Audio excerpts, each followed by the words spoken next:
Hello again from my front porch. Had a kind of busy day today. I mean, the first part of it started actually in my office, which is downstairs here in my house. But the second half of the day was actually spent with my parents, with my dad, Zine Smith, and my mom, Dorothy Smith. And I got to chauffeur them around to doctor appointments that my dad had. He was getting his dentures worked on, and then also getting eye exam because it's been a while since he'd had one of those. And in fact, he's got to come back to do some additional stuff. He's going to get some new glasses, but he's got to get the glaucoma exam again. Seems like he hasn't been taking all of his medicine, putting his eye drops in like he's supposed to be doing, and doctor busted him on that. And but he also indicated that maybe because of that, there's some other issues that have developed. So they're going to try to get on top of those, get in front of those things. So anyway, but I got to spend time with my parents today, and that was enjoyable. It's interesting that as I get older, I appreciate time with my parents far more than I did when I was much younger, and that's a word of encouragement that I like to give to other parents who are maybe dealing with someone with a child who is still at that younger age level too, because I've already noticed my own kids who are much more engaged with me now and are much more, we're much closer, and they seem, both of them, not that either of them was ever, like crazy or bad or, out of touch, but there's just, it's sometimes as a parent, you sit back and you think, why don't they understand? Why don't they listen? Why? And the reason is, as a young person, you're trying to figure out your boundaries. You're trying to figure out your life, and it's just natural for a young person to push, to test, and my kids, they were good at it. But the reality is that again, both of them have matured to a point where now they understand, they get it. Now there's still times that we have conversations and they'll say things like, I still don't understand why you didn't let me watch blah blah blah, or I never thought it was fair that I didn't get to do blah blah blah, and maybe it wasn't, maybe we were overprotective, especially with our first child, with Ashley. It's possible that we were stricter than we might have needed to be, but hey, you sometimes with parenting you just figure it out as you go, and you just try to keep perfecting that process. Well, now as a parent myself, who of course has kids who are actually, my kids are both now older than I was when I had them. And neither of my kids have kids yet, so I'm okay with that. To see them getting to the point where they're embracing an understanding of what that dynamic is, of the sacrifices and the investment that a parent makes, and appreciating the role of their parent more. I find myself doing it as well with my parents. I've joked about both of them at different times, about my mom being like the real life Gracie Allen, that she's lovable, she's sweet, she's genuine, she has a heart as big as Texas, that she's just an amazing woman, but she also can be just a little bit naive and a little bit ditzy. And I mean that in the most lovable way, because it's kind of amusing, and even she will chuckle at it when she figures out, okay.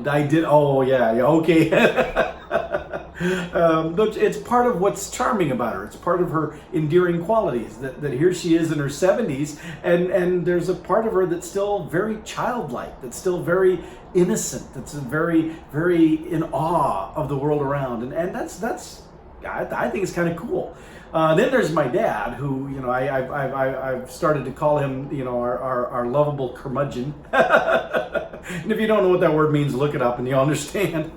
But he has times where he has really good days, and he has times where he has not so good days. on the not so good days, he's not really the most sociable person. He's not really the guy that you want to be around very much, and he doesn't want anybody around very much. But on the good days, he can be Mr. Entertaining, Mr. Storyteller. He on any day, he still has tremendous wisdom and knowledge. He understands how to fix stuff. I mean, he's literally, I'm sure he has forgotten how to fix more things than most people will ever actually know how to fix in the first place. He's when it comes to doing stuff with his hands and repairing things up, the man's a genius. There's no question about it. He knows his stuff. Now, here's what's interesting though. When I was younger, I didn't appreciate any of that. All I saw in my mom was that she was loving and she was compassionate, but that was, that's what a mom does, right? It's just her. And my dad irritated me because, he was always doing stuff with his hands and he expected the same out of me, and I wasn't able to do that stuff. And so I felt like, he was never happy with me and those kind of things. But regardless, now as time has gone on, what I've now discovered is I am much more appreciative of who they are as individuals, and they are extremely appreciative of me as an individual now. In fact, it was almost a little bit embarrassing, and yet made me smile, made me happy, because while we were at the eye doctor appointment, my dad started, just for no particular reason, bragging to the lady that was working with him about his son, and this new job that I got, and all of I didn't even remember all that he said about it, but the way that he was saying it to the lady, he if I was going to hire a PR representative, that he's the guy. Because the way he was saying stuff, I was like, man, this guy does sound pretty impressive. Oh, you're talking about me. But I don't say that again to I'm not making fun of my dad. I'm saying how touched I was by that, and I realized that as the years have gone on, I have come to appreciate him far more, and he likewise has come to appreciate me far more. And it's been a very interesting, it's like the relationship starts here when you're a kid, and then it's like you kind of come on, and maybe it's even the parent more that's reaching to the child and so on.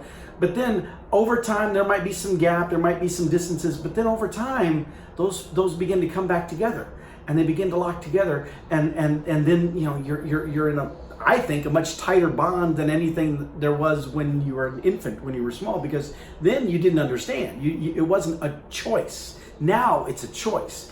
Now, of course, not all relationships work out that way, and I know that there are parents and children who are at odds, who sadly do not have a relationship with one another, and that breaks my heart. I hate hearing those kind of stories. I'm fortunate that I feel like I have a very good relationship with both of my kids, and that I have a very good relationship with both my parents too. My mom, she couldn't stop hugging on me, and I think she's getting her hugs in. I think she's building up, in case I, pack up and move to Florida. She wants to make sure she's got a stockpile of Paul hugs to be able to draw on.